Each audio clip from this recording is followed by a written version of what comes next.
Benson is undoubtedly the most misunderstood regular show character ever, maybe the most misunderstood cartoon character of all time. As kids, we hated Benson because we believed he'd always find an excuse or reason just to yell at Mordecai and Rigby, yet looking back at it now, he was completely justified in doing so. So now, I'ma go over exactly why I strongly believe Benson's character in regular show is genuinely the most relatable, complex, and unfair story ever told. So let's get into it. In the super early days of the show, we only really knew Benson specifically as the boss who didn't stand for Mordecai and Rigby's bullshit. And of course, he would consistently threaten them by saying, "Clean up this mess or you're fired! You be nice to your brother or you're fired! You can get out because you're fired!" And as a kid, I genuinely couldn't stand this aspect of Benson. He'd always ruin the fun and craziness that Mordecai and Rigby would get into each episode, and literally no one with that, bro. Anytime I saw Benson's bald-ass 5'3" build on screen as a child, I'd mentally tune out once he would just yell at Mordecai and Rigby and then fuck off. But rewatching those moments now, I completely empathize with this man,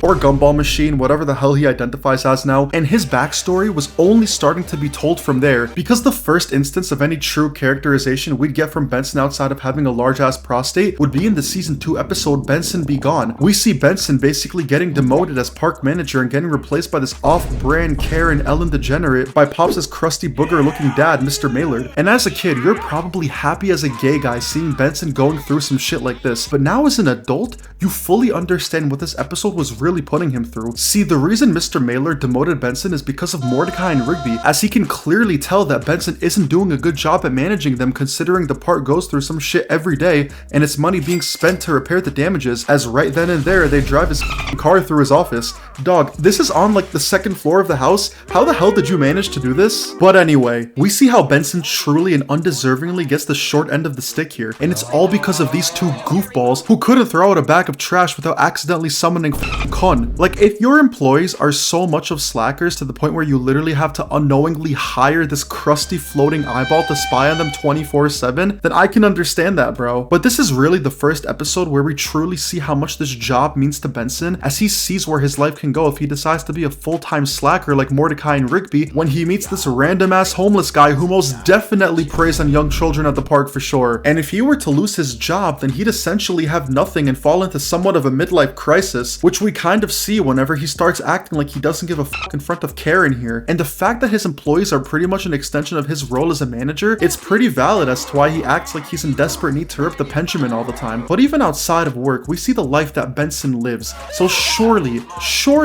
that has to go a bit better than his work life, right? In the episode Weekend at Benson's, these two fucktards knock Benson the hell out after trying to change a light bulb. Holy shit. Try giving them a book to read and see just how long it takes for them to summon Satan himself before even finishing the first page. Also, how the hell did Benson's head not break whenever he fell off this ladder? Was bro's head made of vibranium or something? But Benson's knocked out cold, and as Mordecai and Rigby carry him back to his apartment, they run into Benson's neighbor, Aubrey, who clearly wants Benson to put a quarter in her and twist her nozzle for a change. And I'm not gonna lie, Aubrey's pretty bad. You're telling me all I need is some high blood pressure and a minimum wage job to pull? Okay, man. But this is where we first catch a glimpse at Benson's personal life off work, when Mordecai and Rigby discover that Benson was supposed to go to Aubrey's house for a party that night after work, and he couldn't even do that normally. But it's when we see here that Benson isn't just all about work and yelling. He has a social life outside of all of that. There's a girl who lives across the hall from him who he genuinely likes, and he just wants to experience a normal evening of that life after coming home from dealing with these two idiots all day, which I'm absolutely positive we can all relate to. And shit only goes south for him whenever Mordecai and Rigby mess everything up for him, to the point where they literally use his fucking knocked out body as their own dummy to shove hot food in his mouth to win a spicy food contest against Aubrey's ex that they started. Dog, I can't with the show. And after he wakes up from the show's version of basically being blackout drunk and having his booty hole tickled, he finds that Aubrey gave him her number. So this was honestly Benson's true first W in the show, but the circumstances he was under in order to get it was just so unfair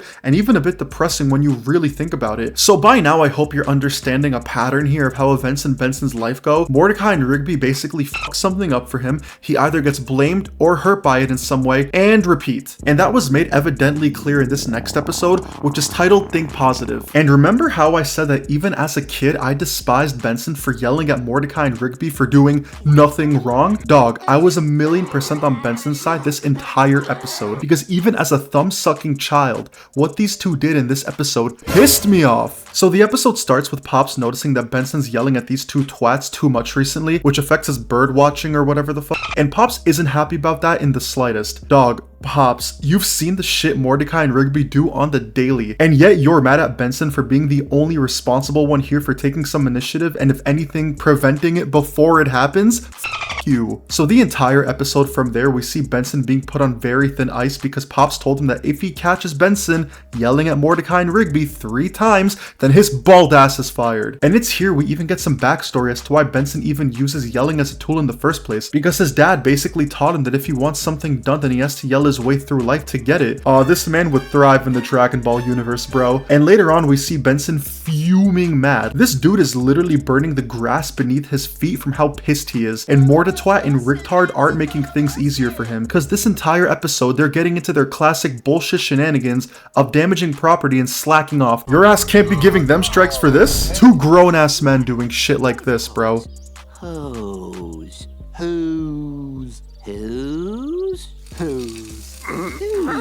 Dog, and at this point, Benson's looking like those guys who do no poop July, and it gets so bad that he begins imploding slowly because he finally reached max cortisol, that Pops then finally realizes that if Benson doesn't yell at Mordecai and Rigby, then the whole park will get destroyed.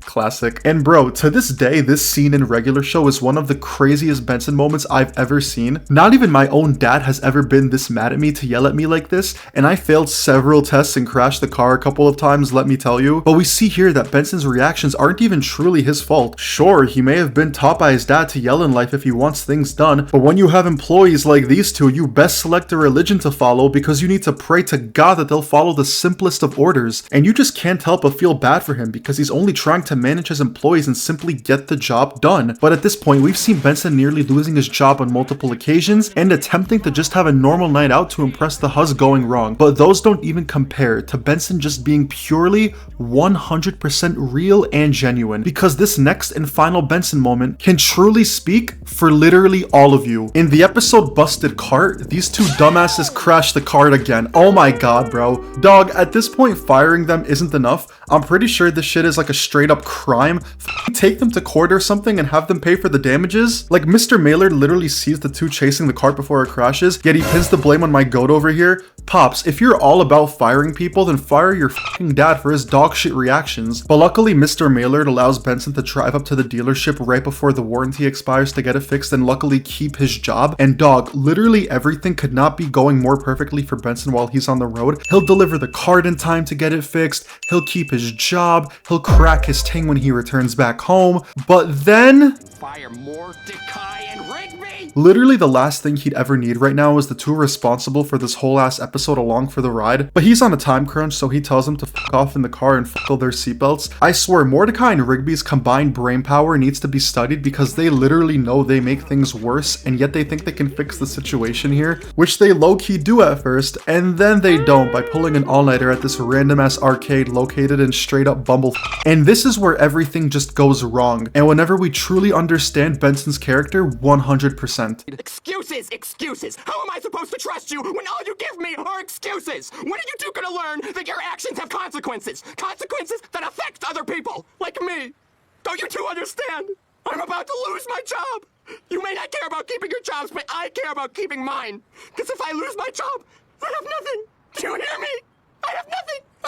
He doesn't even fully get angry anymore, like an adult, just ready to accept the unfortunate reality of the world through a fuck up pinned on him. And dog, I know someone is probably thinking, nah, Benson, because he ate Mordecai and Rigby's burgers in that one episode. I don't care if he strangled these two till they passed out. If it comes to a point of seeing my boss break down in front of me over shit that I fully did, and he's the one who's gonna be losing his job, then I just don't even know what I would do with myself at that point, man. Benson, an average guy who tries to thug out a 9 to 5 on the daily, yet gets blamed for literally things he's not even responsible for, on top of having major anger issues, probably an enlarged prostate, a controversial way of dealing with the situation through yelling. A guy who can't even sort of pull without his most untrustworthy employees nearly ruining it for him. Being his most vulnerable with said employees right as he believes he's going to lose his job over something that he didn't do. And if you don't think he's the most relatable character because of that, then we genuinely never understood him properly. Alright, that's it for me. I got some more videos cooking at the moment, so I'm gonna catch y'all in the next one. Peace!